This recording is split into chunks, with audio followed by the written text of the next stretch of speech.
Okay, let's turn to page 2 on the test, and I'll read the instructions.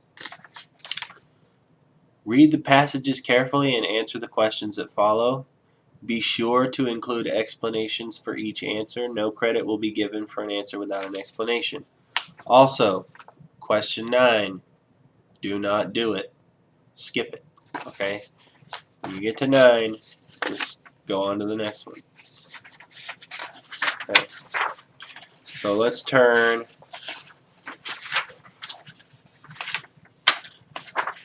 page 7. Okay, you can do this at your own pace. Go ahead and read the passage on your own. I will read each question.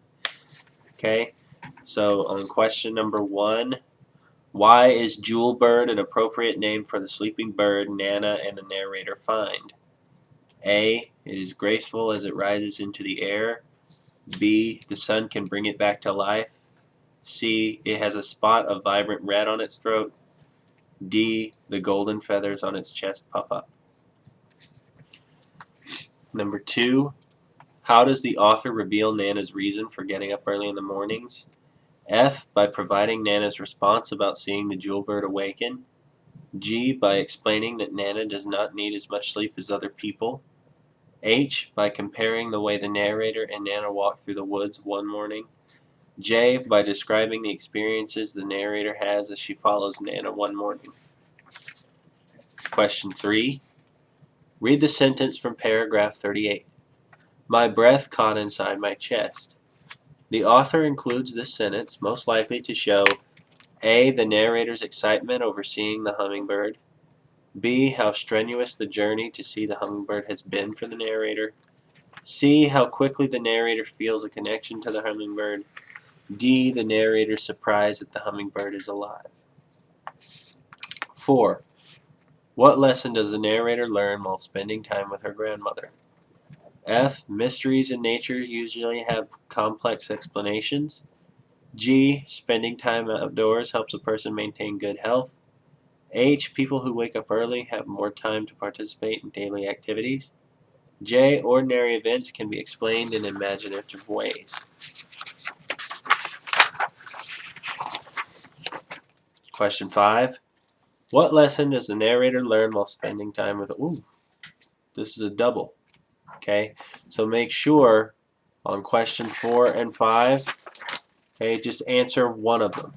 Okay, you can mark out the one you don't answer. You can either answer 4 or 5. It's not going to matter. It's the same question. All right, so skipping question 5 and going on to 6.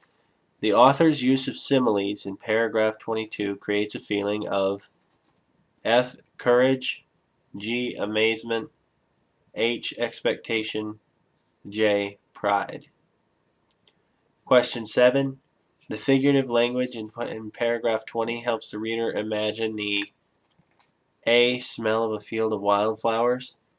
B, first signs that winter is approaching. C, sweet taste of fresh honey in spring. D, sun beginning to rise on the horizon. Question 8. The author includes the question in paragraph 17, most likely to F, suggest a change in the narrator's belief. G, show the narrator's desire to be adventurous. H, reveal the narrator's lack of knowledge. J, indicate the narrator's feelings toward her father. Okay, remember on that passage, do either question 4 or 5. Don't do them both. It's the same question. I'll only count it one time. Okay. Questions for the next passage are on page 10. Remember, you can follow at your own pace. I'm going to go ahead and read these. 9. Which word in sentence 20 is a subordinating conjunction? Okay. Which word in sentence 20 is a subordinating conjunction? A, although.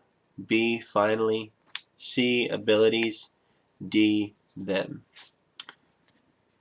Okay, so on question 9 here, you do not have to answer it. If you do answer it and get it correct, it will be a bonus.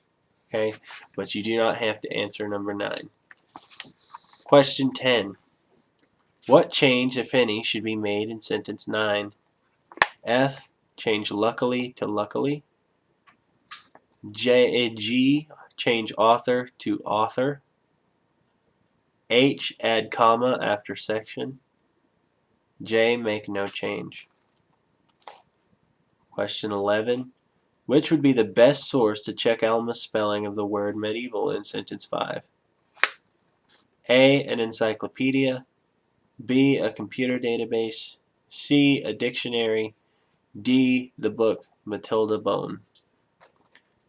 12. What is the best way to combine sentences 3 and 4?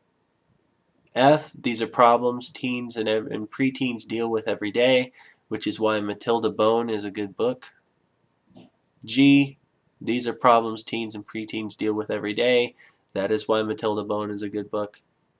H, these are problems teens and preteens deal with every day, which is why Matilda Bone is a good book for teens and preteens to read.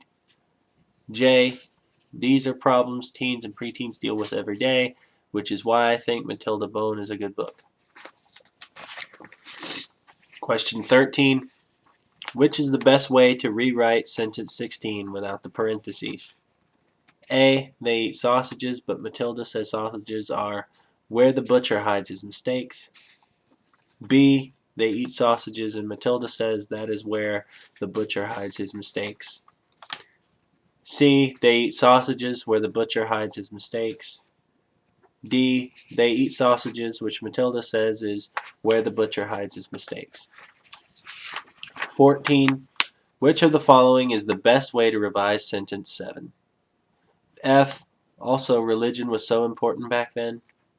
G, also religion was extremely important back then. H, also religion was the most important thing back then. J, also religion was really important back then. 15. What change, if any, should be made to sentence 19? A, change there to her. B, change pain to pain. C, change sense to senses. D, make no change. 16. What change, if any, should be made to sentence 6? F, change for example to for example.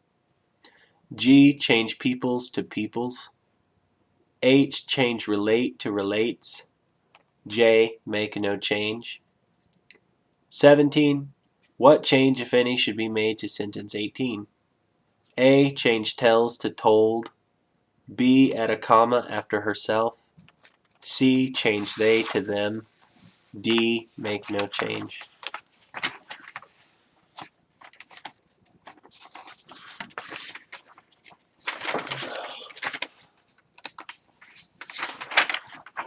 Okay, so the next passage questions are on the very back page. Okay. Question 18. What does the author mean in the 5th stanza by the phrase, little rose without a thorn? F, the rose will not scratch you.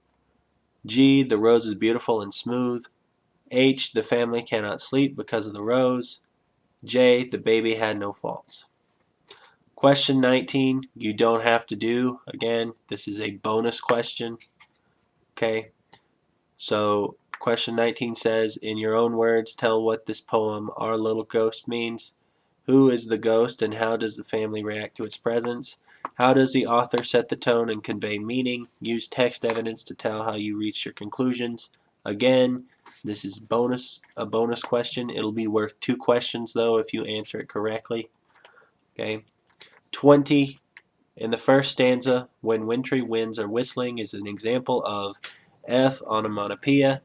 G, assonance. H, alliteration. J, metaphor. 21. In stanza 4, the phrase like a sleepy little bird is an example of A, personification. B, an idiom.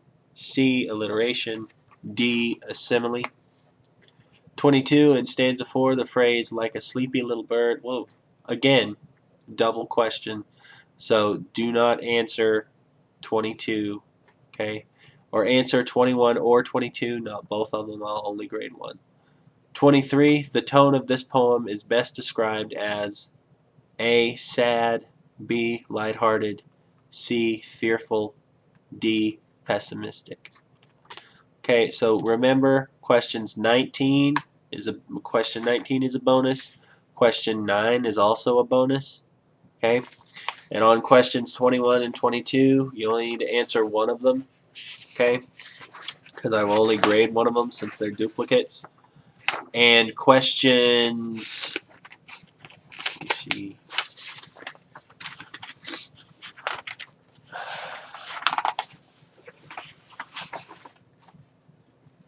Questions 4 and 5 are also duplicates, so only answer one of them. Okay, try your best on it. Good luck.